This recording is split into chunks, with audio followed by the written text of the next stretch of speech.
Il progetto Fabricaltra è arrivato ormai a metà del suo percorso all'interno della programmazione complessiva di Inveneto. Inveneto si è inserito come forte sostegno da parte della Regione all'interno di una progettualità che era cominciata da tempo e che continuava sono decenni di riflessione sul tema della rigenerazione culturale dell'edificio. La fabbrica Lanerossi di Schio, che da anni era l'oggetto appunto di riflessioni. Da qualche anno con l'Università Ca' Foscari il Comune di Schio ha cominciato a riflettere su cosa significa rigenerare culturalmente e in questo si è inserito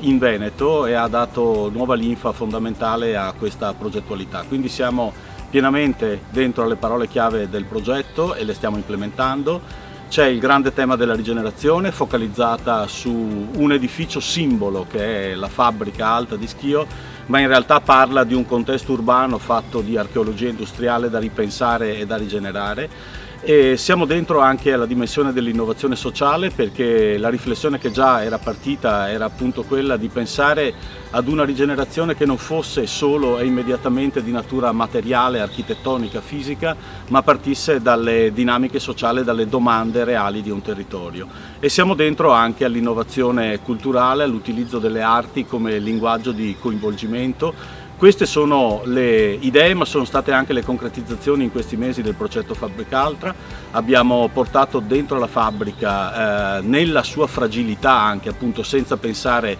necessariamente alla ristrutturazione fisica, andando al minimo dell'agibilità, abbiamo portato le masterclass, abbiamo ragionato di funambolismo con un'interessante analogia col tema appunto del muoversi in una situazione precaria, abbiamo ragionato di innovazione sociale e di partecipazione collettiva al governo dei beni pubblici, stiamo ragionando appunto di come il tema dell'eredità culturale possa essere trattato non solo dagli esperti ma anche dai cittadini. Avremo un'altra masterclass sul tema della drammaturgia, anche qui una drammaturgia focalizzata sulla narrazione della fabbrica e abbiamo anche un lavoro portato avanti sull'arte dell'immagine e della fotografia per ragionare su come anche l'immagine possa catturare ed aiutare a reinterpretare, a reimmaginare i destini di un luogo come questo. Quindi Fabricaltra sta funzionando, sta andando avanti, ci sono ancora altre iniziative in previsione e poi su tutte, almeno dal punto di vista dell'importanza